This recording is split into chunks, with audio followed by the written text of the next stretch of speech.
What's crackin', ladies and gents? Nerfcore here, and welcome back to the channel. The long-awaited Quantum Invasion video part 1.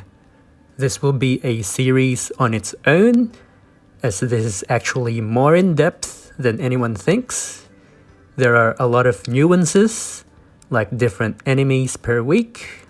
They do different things, like tank killers, stuns, poison, area of effect.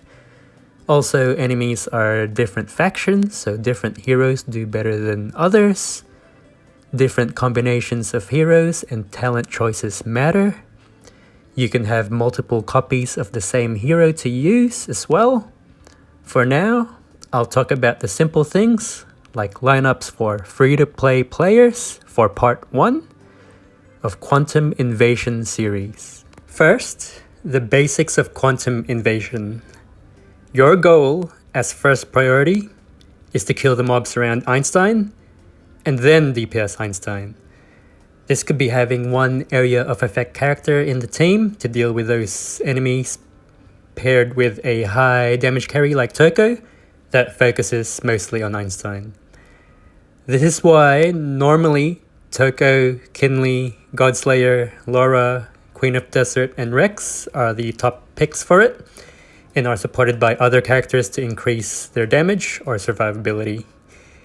There are other heroes that can hit the enemies around Einstein, like Forest of Avatar, Anna, Medusa, Ivy, for example, with their skills, but S+ heroes shine the most. I'm not sure how God and Universe characters fare in it, except maybe for Time, for his Act Again, which does quite well.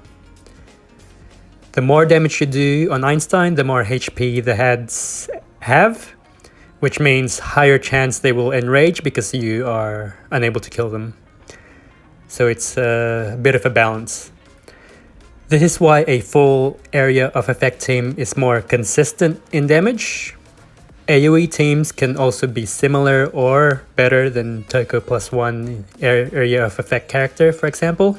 Before you begin the battle, press on Einstein like so, and it will actually tell you the formation features of the enemy and the faction bonus that counters the mobs. So in this case, 100% extra damage for nature characters. So a nature team using Indira and Forest of Avatar would do quite well against the enemies around Einstein.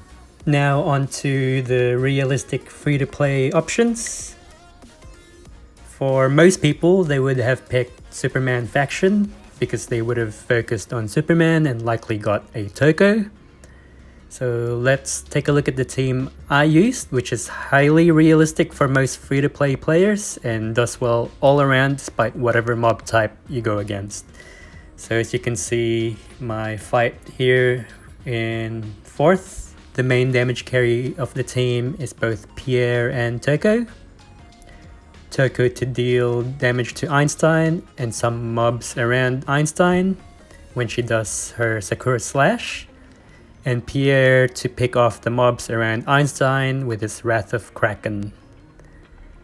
Houston for her buff and debuff, and she is highly recommended in Quantum Invasion for both teams if you create multiple copies of her. For the tank, you can actually use Blaze Centaur or Gonable for stunning and counterattacks on the mobs around Einstein, as most free-to-play players will have them both. In this case, I use Thinker for the survivability and the heals, but Blaze and Gonable is just as good in the tank spot. I use Karen for her 40% extra damage taken debuff.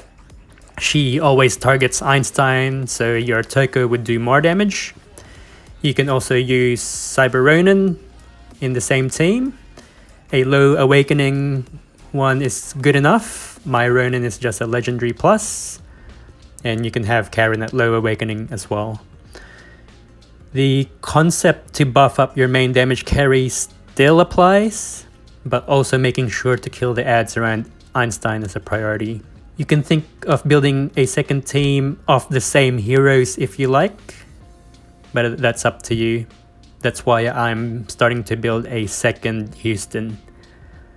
Free-to-play players focusing on their faction scrolls on Superman would probably have a Chloris or Queen of Desert at Epic Plus up to Mythic Plus if they started using your crystals at the store. She is still very useful at those awakening levels. She would be in your second team.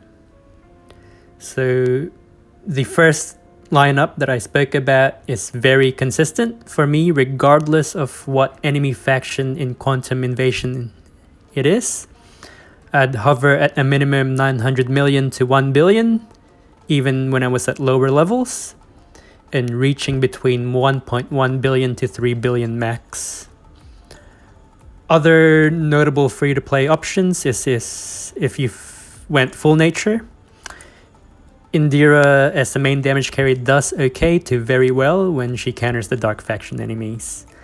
So this would be mainly a full nature team. In my full nature account, the team is also very consistent in damage. I have not mentioned dark and tech faction just due to the fact that the heroes are still a bit harder to get, even though Godslayer and Kinley are now in Summon Bless, and Laura at the time of recording is still not in the Summon Bless. The second team of a free-to-play player is normally not very good depending on how long they have played, so expect to do lower damage or just average damage. Unless you got lucky and got yourself multiple copies of Laura to awaken like I did in my free-to-play nature account.